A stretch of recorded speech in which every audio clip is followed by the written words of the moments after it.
Welcome this morning to our Facebook Bible study. We are in the book of Exodus, and today we're going to look at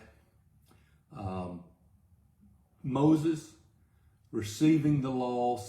There's so much that we can't talk about every detail, but I do want to talk about Moses receiving the law and on Mount Sinai, the commandments that God had given to him. Let me again remind you, maybe for the first time if you're watching us, my name is Lee Moats. I am the preacher at the Church of Christ in Dexter, Michigan. We meet on Sunday mornings for Bible study at 9:30 a.m. and then worship at 10:30. And we meet at 8700 Jackson Road in Dexter, Michigan. We also have a midweek Bible study at 7 p.m. on Wednesdays. If you're in our area, we would be honored if you came and worshiped the Lord with us. The events of the giving of the Ten Commandments. I'll tell you that for many years I just thought that what we read about in Exodus chapter 20 and a few what we call chapters after that were summaries of what later was actually given. But when we read the details, we find that's not necessarily the case. So let's look at some things dealing with the giving of the law and Moses going up on Mount Sinai. In Exodus chapter 19, we talked about it. We're not going to go over all of it again, but we do find that in verse 2, Moses went up to God, and the Lord called to him out of the mountain, and he gave him instructions on what to say and what to prepare the people, the people were to prepare themselves. And verse 7, we find Moses called and the elders of the people, and he set before them all these things that the Lord had said to them. And they said that they would do that. And then in verse 9, the Lord said, I'm coming to you in a thick cloud, that the people may hear when I speak to you, and may also believe you forever. And Moses told them those things, and told them how to prepare. So they were given restrictions, boundaries to set. There was a limit as to how far or how far up the mountain, or at least how close to the mountain they could come. And Moses went down from the mountain in verse 14, and he consecrated the people. They washed their garments. And again, he gives them these instructions. Then we find that he brings them out of the camp. And that Mount Sinai was wrapped in smoke because the Lord had descended on it in fire. That the smoke went up like a kiln, and the whole mountain trembled. That there was a trumpet, and the sound of the trumpet grew louder and louder. Moses spake, and God answered him in the thunder. And again, Moses apparently has gone up the mountain because the Lord came down on Mount Sinai, and the Lord called Moses to the top of the mountain. Moses went up, and the Lord tells Moses now to go down and warn the people not to come closer than the boundaries. And Moses basically tells them, they're not going to come up. They're not going to. They've been taught, they've been told, and they've been warned. They know the consequences. But Moses went down and told the people. He says, go and bring Aaron with you. Go down, bring Aaron with you. And Moses did that. Then we have the Ten Commandments. Instructions that these, and as you're reading, there's laws about altars, laws about slaves. There's things that he tells Moses. Did he tell that? Is this a summary of what God later gave? Or is this what God is having Moses tell them now? Often we think, well, this is something later. But consider this. There is in here restrictions. The first restriction is they shall not to make any graven image, graven or carved image of any likeness, of anything that's in heaven above or the earth beneath or that's in the water. They're not to bow down, they're not to serve them, right? But we find that they fail that. God holds them responsible for failing in that. Well, if God has never not told them not to do it, it's unfair for God, it's unjust for God to hold them accountable and to punish them for doing it. So this is something that must have been given prior to the tablets of stone. So let's look at let's read. So there's the 10 Commandments. We're not going to look at them today, in our time today. Like I said, there's just so much. And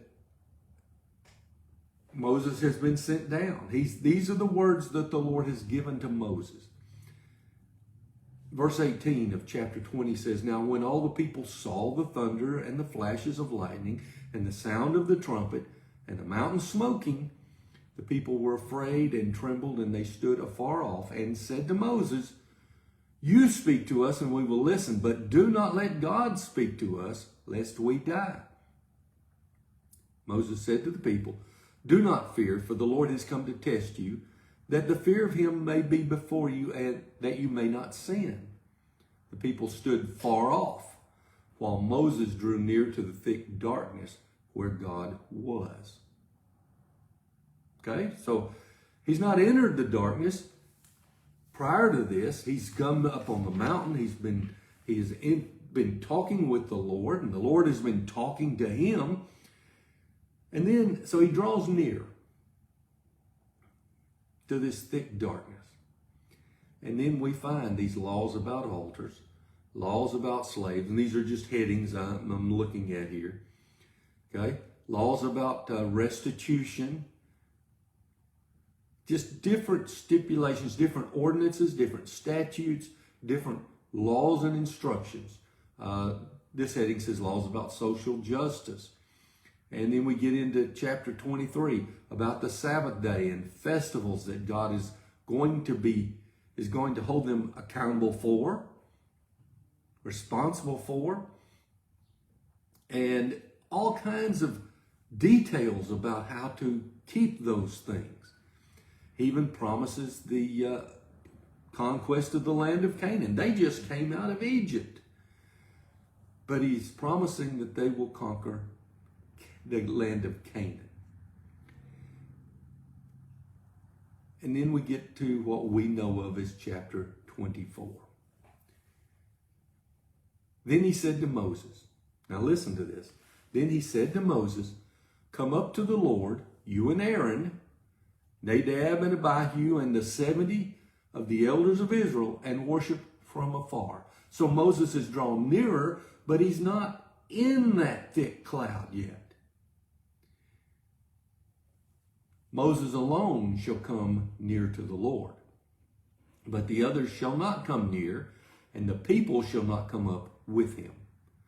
So wherever it is that the people are at, Moses, his sons, Nadab and Abihu, his two oldest sons, and 70 of the elders, along with Moses, are allowed to approach closer. Okay? But they're not allowed to come to the Lord, only Moses. And we find this. Moses came and told the people all the words of the Lord and all the rules. And all the people answered with one voice and said, All the words that the Lord has spoken we will do. And Moses wrote down all the words of the Lord.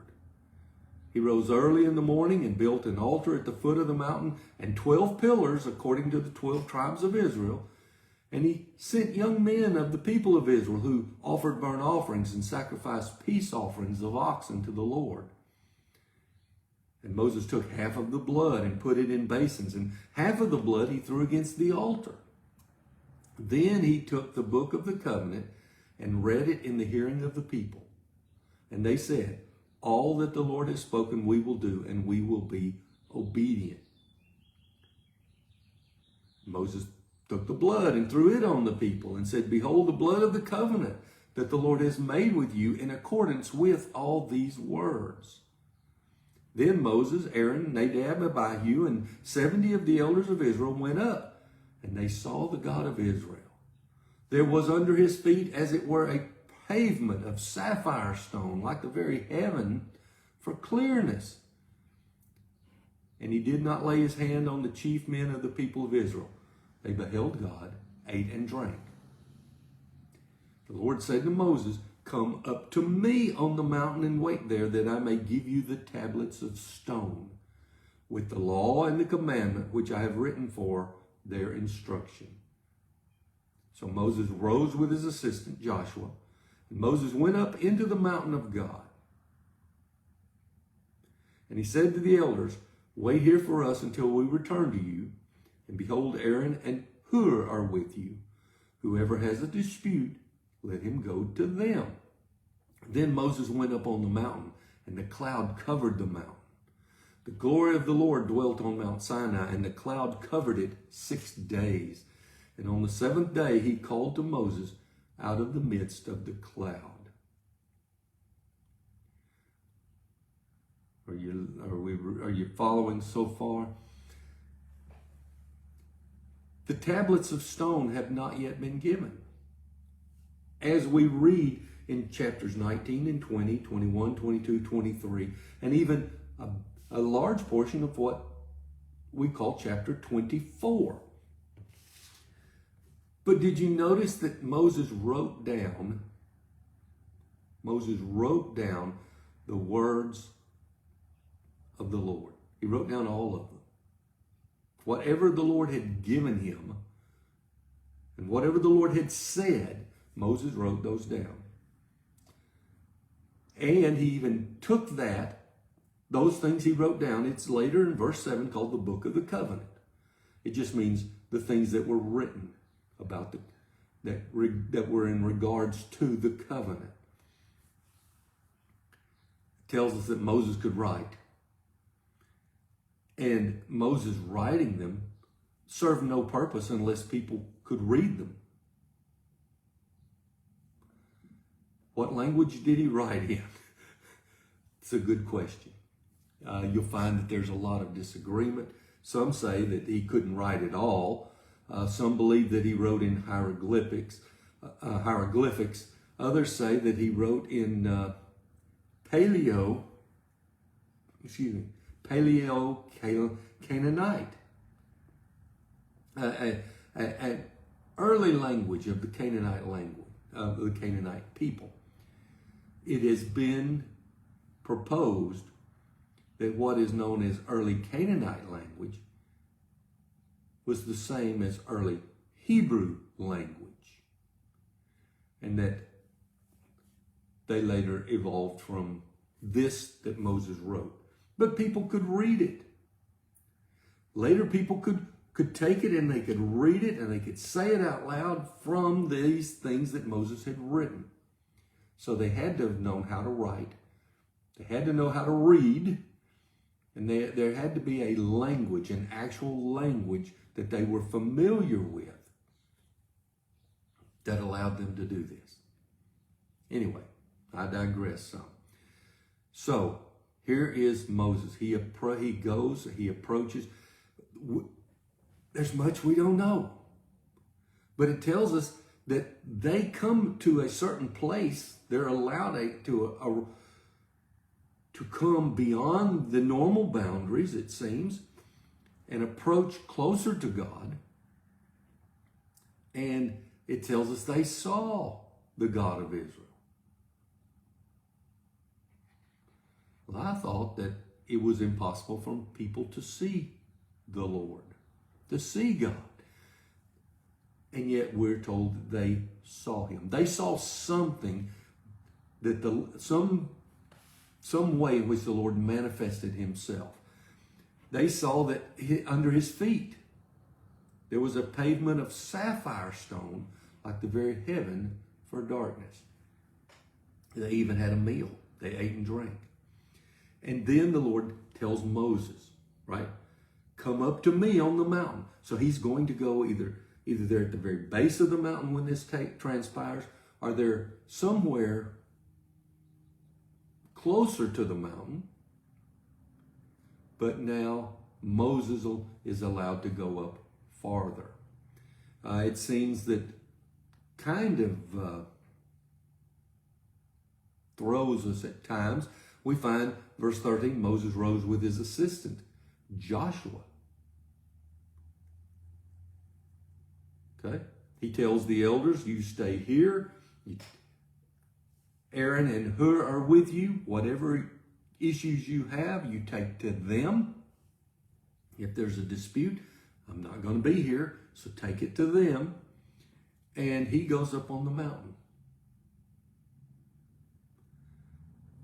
What happened? Where's Joshua? Well, he's somewhere between wherever Aaron, Hur, and the 70 elders, Nadab and Abihu are, and where Moses is. He doesn't go all the way to where Moses goes. Only Moses is allowed to go into the cloud, into the presence of God in a different way. But we find these things taking place in chapter 24. We find verse 18. Well, some descriptions about the Lord. Okay? Verse 16. The glory of the Lord dwelt on Mount Sinai, and the cloud covered it 6 days, and on the seventh day he called to Moses out of the midst of the cloud. Now the appearance of the glory of the Lord was like a devouring fire on the top of the mountain in the sight of the people of Israel. Moses entered the cloud and went up on the mountain. And Moses was on the mountain 40 days and 40 nights. Are you still with me?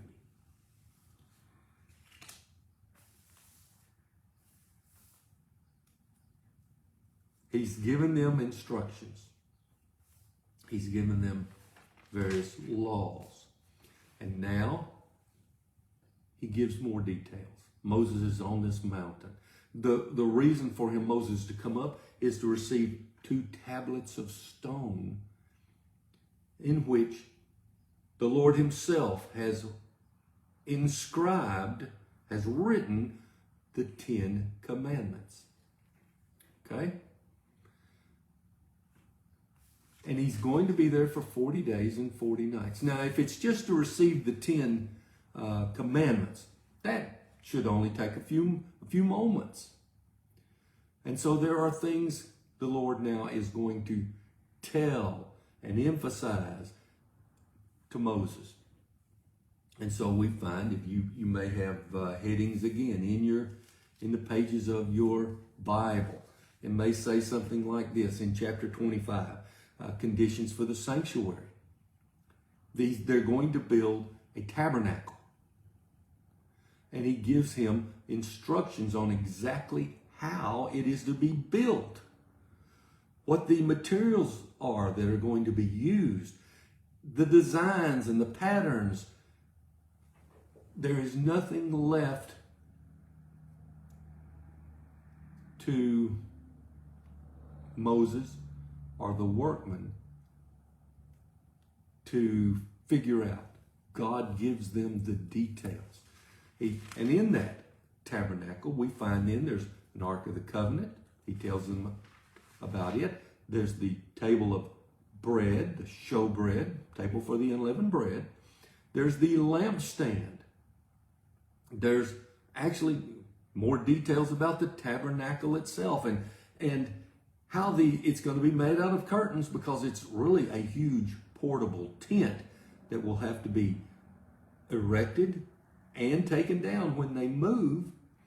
And so he gives them all the instructions on it. The hooks, the poles, the sides, everything that is to be made and that comprises it. He talks about the bronze altar that is going to be in front of the tabernacle, in which the priests will have to wash when they approach. The courtyard, even the oil that's being made. He talks about the priest garments. There's not a priesthood yet, but he talks about the priestly garments and what they are to wear and what they're to be made out of. Nothing is just left for a whim. God gives details. Okay? He tells them how to consecrate priests. He tells them who is going to be priests, the priestly people, specifically. He talks about the little altar in which they will burn incense that sits in the holy place. He even issues a tax for upkeep and maintenance and for the living of the people. There's a bronze basin. He describes it, in which the laver in which they're going to wash. So he goes over all of these things. He gives them specific details about all of these things. And then he tells them, well, there's two men that I have chosen. They are special workmen.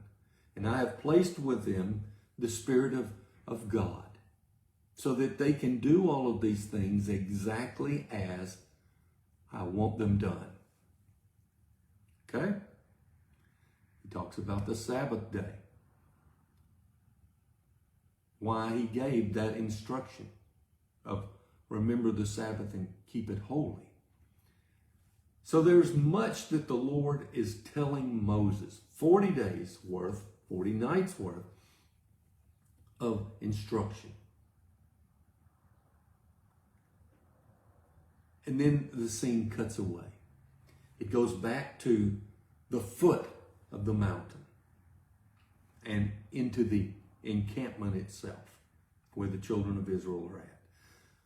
Chapter 32. Chapter 32. When the people saw that Moses delayed to come down from the mountain, the people gathered themselves together to Aaron and said to him, "Up, make us gods who shall go before us. As for this Moses, the man who brought us up out of the land of Egypt, we do not know what has become of him." So Aaron said to them, "Take off the rings of gold that are in the ears of your wives, your sons, and your daughters, and bring them to me." So the people took off the rings of gold that were in their ears and brought them to Moses. So he received the gold from their hand and fashioned it with a graving tool and made a golden calf.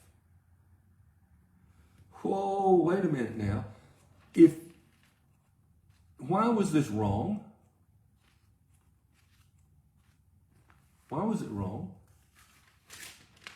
Where there is no law, you cannot be held accountable. But there had already been a law given. God had already spoken in what we call chapter 20 about, what was this? "You shall have no other gods before me," verse 3. "You shall not make for yourself a carved image or any likeness of anything that is in heaven above or that is in the earth beneath or that is in the water under the earth. You shall not bow down to them or serve them. For I, the Lord your God, am a jealous God." And yet, because Moses he's up there too long. We don't even know what happened to him. He may be dead for all we know. So we need you to make us gods to lead us. So Aaron has them bring these rings, right? They're earrings. And he shapes it, he fashions it, he makes what looks to be a golden calf out of these golden earrings. which shows you there were a lot of earrings amongst the people of Israel. And then,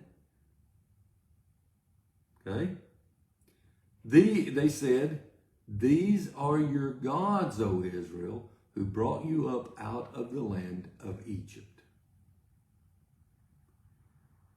When Aaron saw this, he built an altar before it.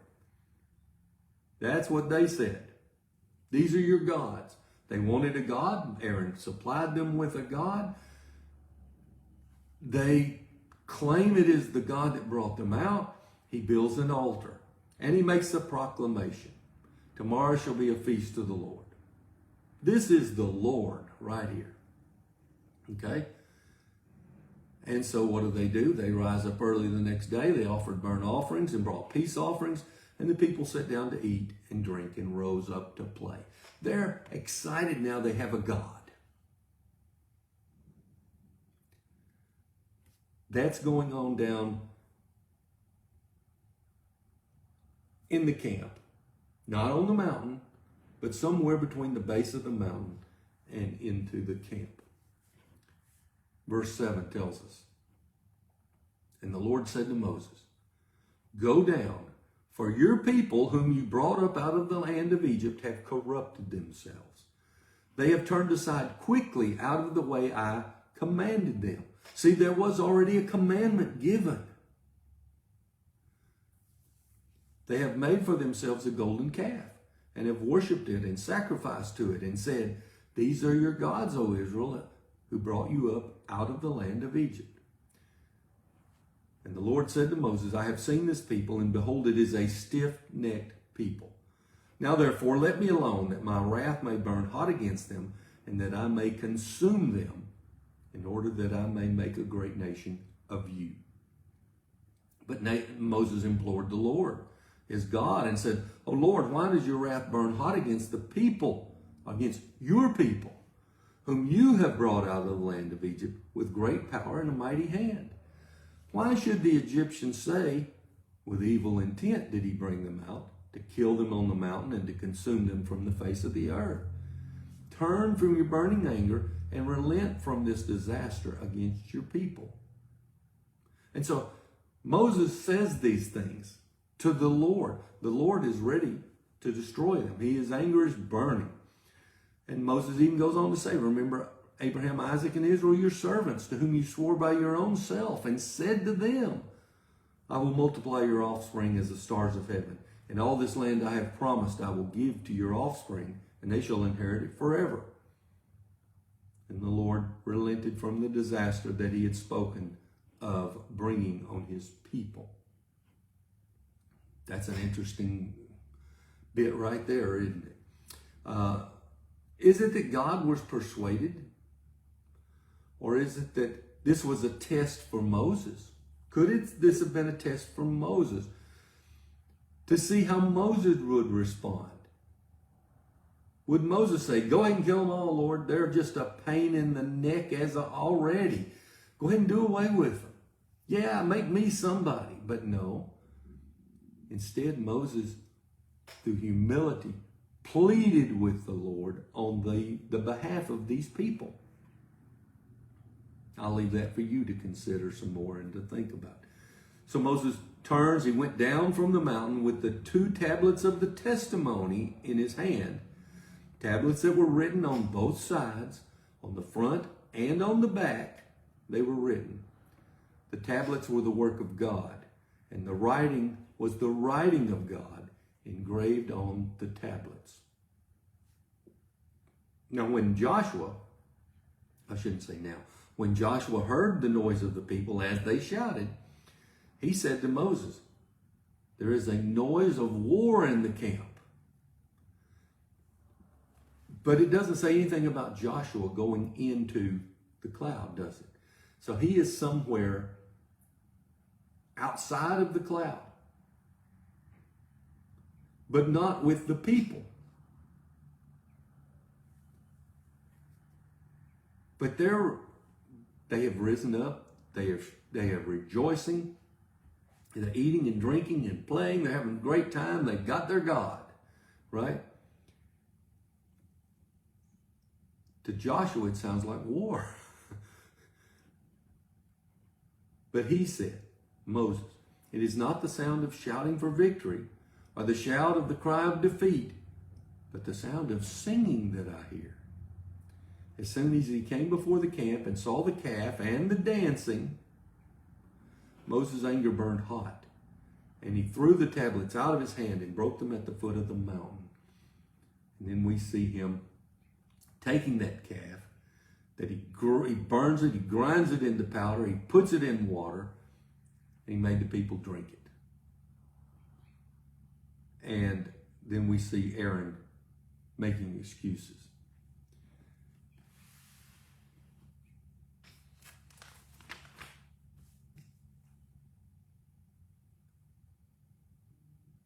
The Lord sent a plague on the people. Verse 35 of chapter 32, because they had made the calf, the one that Aaron had made. In chapter 33, we find the Lord says to Moses, depart, go up from here, you and the people whom you've brought out of the land of Egypt, to the land. And so he's going to lead them out. But we find that something else happens here.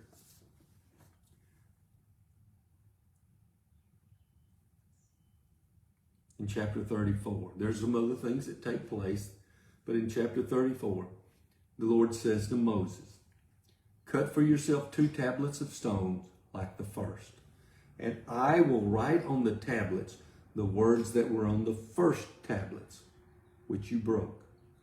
Be ready by the morning, and come up in the morning to Mount Sinai, and present yourself there to me on the top of the mountain.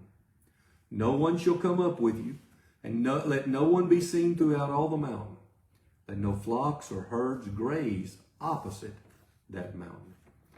So Moses cut 2 tablets of stone like the first, and he rose up early in the morning and went up to Mount Sinai, as the Lord had commanded him.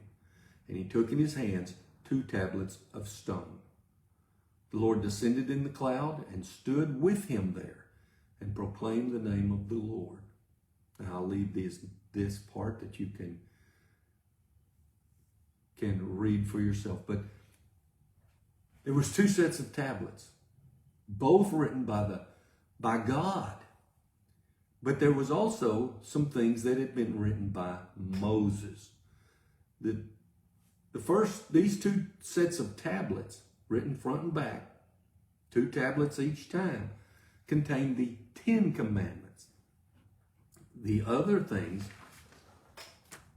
writings contained the commandments and instructions and all the things that the Lord had given Moses that were other than, or that enhanced or explained what God required on them keeping these 10 commandments.